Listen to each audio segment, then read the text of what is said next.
people not only in Niger State but also. Still a chance for Ian Robin. It's let them shoot. Jump from one.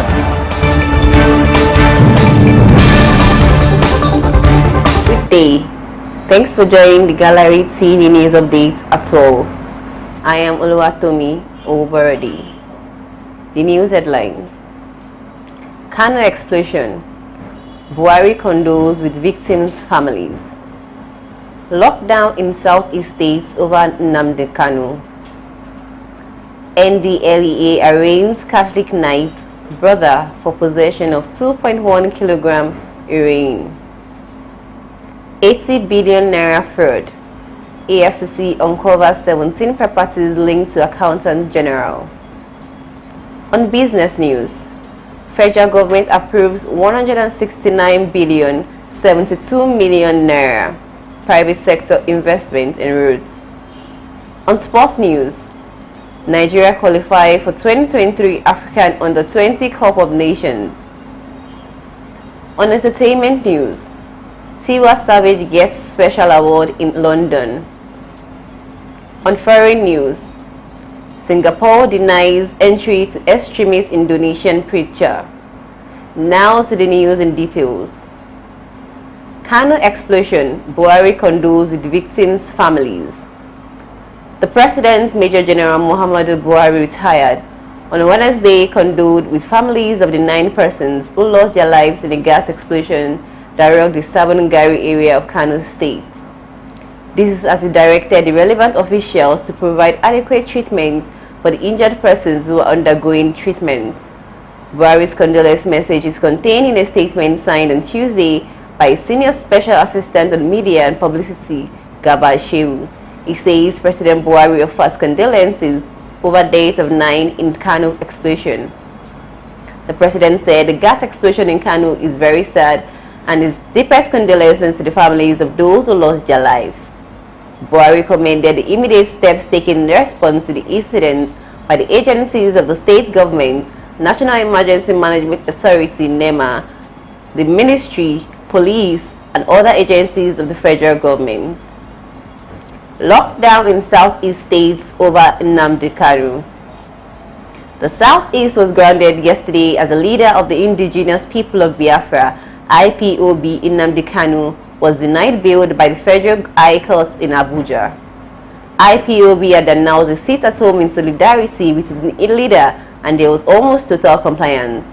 But it was not without the incident. While the case was ongoing in Abuja, suspected IPOB members attacked a truck, killing at least 1 person in Delta. But IPOB said its members were responsible for the attacks in the Southeast and urged the region and security agencies to fish out the perpetrators. It denied enforcing the Monday sit-at-home that are crippling the region's economy. Kanu, who has been tried for an alleged treasonable felony, had been applied for bail. Ruling yesterday, Justice Binta Nyako held that the defender did not deserve to be granted bail the second time, having abused the one. The judge said until the issue of absence of the defendant for his trial, with all the bail conditions breached, is determined the instant application of the defendant for bail would at best be premature and it is refused. However, the defendant is at liberty to rifle the application. The judge noted that the substantial progress had not been made in trial because of many intercalatory applications filed since commencement in 2015. According to her, over 19 such applications have been filed by parties. The judge asked parties to allow the case to proceed to trial to enable the charge to be determined one way or the other. Justice Nyako struck out the amended charge. Justice Nyako said the court had been judicial notice of the amended charge and that trial could not continue on the previous charge. Following the judge's observation, Castaway applied to withdraw the amendment charge, following which the judge struck it out. Further hearing in the case has been adjourned till May 26th. Still on the news, NDLEA arraigns Catholic knight brother for possession of 2.1 kilogram heroin. The National Drug Law Enforcement Agency on Wednesday arraigned Sir Basil Okafor, a knight of the Roman Catholic Church, and his cousin Edwin Uzuchukwu before the Federal High Court. The two brothers were leveled with charges bordering on conspiracies, possession of 2.16 kilograms of heroin, and frustrating of the course of justice. According to the NDLEA, the suspects were arrested on March 28, 2022 at number 26 Akomole Street, Isolo Okota area of Lagos. The prosecutor, Mr. Umar Hussein, informed Justice Daniel Siago that the defendants were found in unlawful possession of the prohibited drug and also discovered to be distributing same.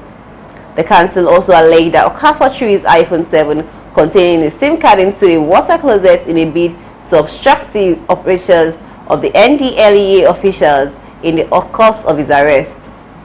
Hussein said the offences committed by the two brothers were prohibited under sections 14B, 24(1)A and 49 of the NDLEA Act 2004. The said offences are also punishable under section 22A and section 22B of the Act. After reading the charges, the defendant pleaded not guilty. The defendant counsel, Mr. Benson in Dakar, prayed the court to grant his client's bail, appealing that one of the defendants, Sal Kafo, is a knight of a Catholic church. Justice Osiaga granted the two defendants bail in the sum of 2 million naira each, with one surety in like sum. He, however, remanded them in the NDLEA custody until their bail terms have been perfected. The court adjourned the case till October 5 to open trial against the defendants. 80 billion naira fraud. EFCC uncovers 17 properties linked to Accountant General. The Economic and Financial Crimes Commission has traced at least 17 properties to the Accountant General of the Federation, Ahmed Idris.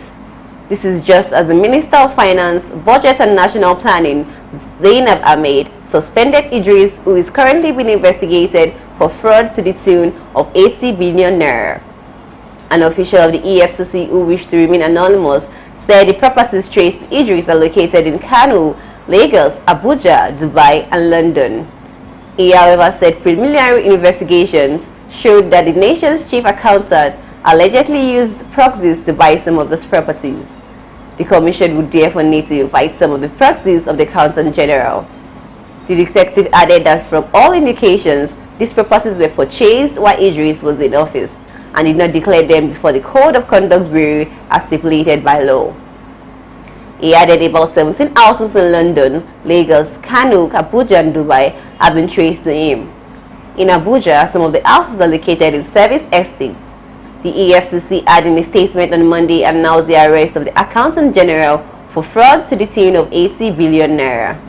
It was then that Idris came under scrutiny last year following allegations that he offered huge sums of money to a family in order to secure the marriage of their 16-year-old daughter. Also, the Accountant General had in 2021 launched Gezawa Commodity Market and Exchange Limited, which he had openly admitted to owning. An EFCC official said the legal department was already getting an order to remand the Accountant General and get an interim forfeiture of some of his properties pending the completion of investigations. Meanwhile, the federal government on Wednesday announced the suspension of the Accountant General in order to allow for a seamless investigation. In a letter conveying Idris' suspension, the Minister of Finance warned the embattled public official not to visit the office at any time, adding that the suspension was in line with the public service rules. Now on business news. Federal government approves 169.72 billion naira private sector investments in roads. The Federal Executive Council on Wednesday approved 169 billion naira and 70 million private sector investments for at least 4 road infrastructures through the government's tax credit scheme. The roads included 234-kilometer stretch from Bali to Sheti through Jashaka to Gemu in Taraba State at the sum of 95 billion 232 million 472 million 10 naira. The second road, which is also a tax credit scheme, consists of 3 roads worth 74 billion 486 million 577,050 naira. The Minister of Works and Housing, Babatunde Fashola, disclosed this to the State House correspondents at the end of the council meeting presided over by the President Major General Muhammad Buhari, retired, at the Presidential Villa, Abuja on Wednesday. Fashola noted that the scheme was initiated in 2019 through Executive Order 7 signed by the President, saying the arrangement allowed private sector players to finance public infrastructure instead of paying taxes and then offset it over time using this credit tax. For the 234-kilometer road in Taraba costing 95 billion 230 million naira, Fashola said a 20 billion naira on the NNPC tax credit scheme will be disbursed to begin the project soonest. The two main memoranda presented to the Council relate to the uptake by the private sector in response to the tax credit program, which we initiated in 2019 by President signing of Executive Order 7 to allow private sector finance public infrastructure in lieu of tax and then to offset it over time using tax credits. On sports, Nigeria qualified for 2023 Under-20 Cup of Nations. Nigeria's Under-20 boys, Flying Eagles, overpowered Fit Fighting Ivory Coast in an explosive semi-final match to reach the final of the ongoing WAFU B Under-20 Championship in Niamey. The late Tuesday night match 2-1 victory not only gave them a ticket to Saturday's final match, but also came a ticket to next year's African Under-20 Cup of Nations scheduled for Egypt, NFF said in a statement on Wednesday. Ubiquitous midfielder Daniel Zaga put Nigeria in front after only 5 minutes when he cleverly escaped the attention of the Ivorian defenders to nod in a well-weighted pull-out.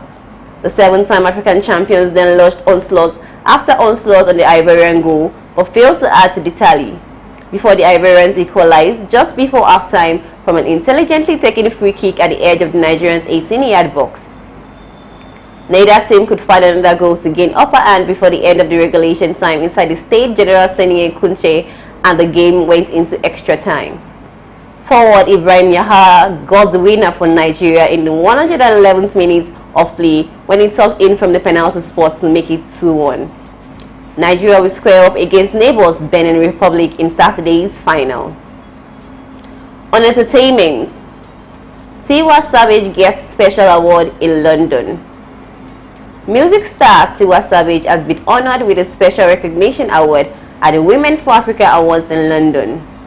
Savage, who is on a US tour, was honored with the award in recognition of her successful music career.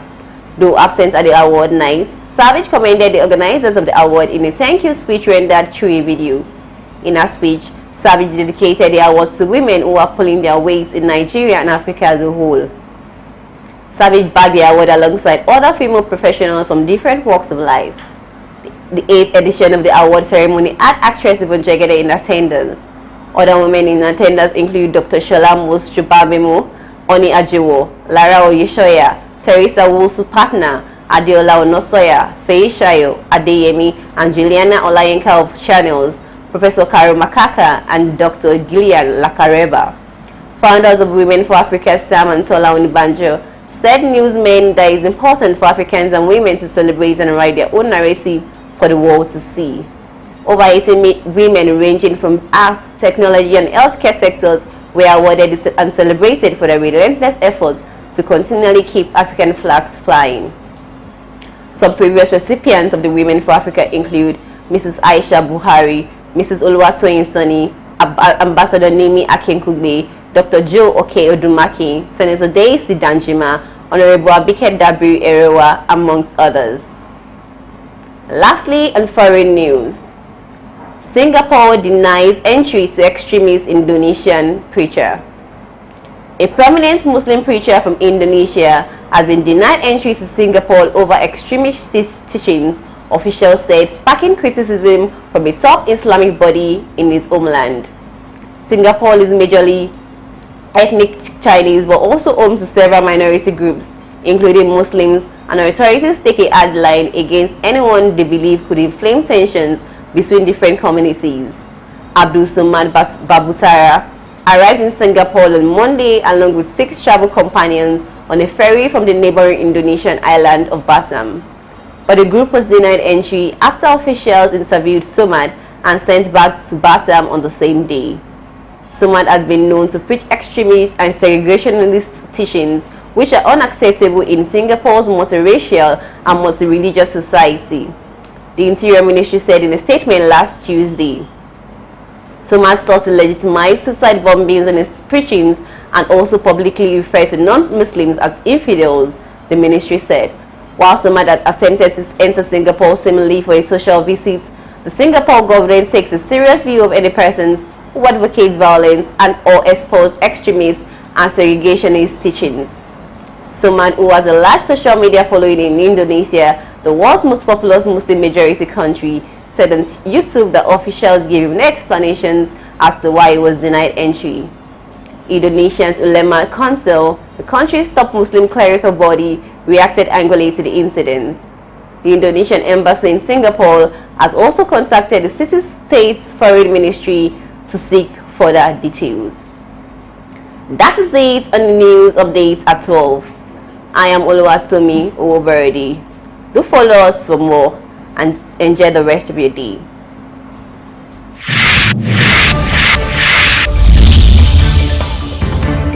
The life of people not only in Niger State, but also Still a chance for Ryan Robin. It's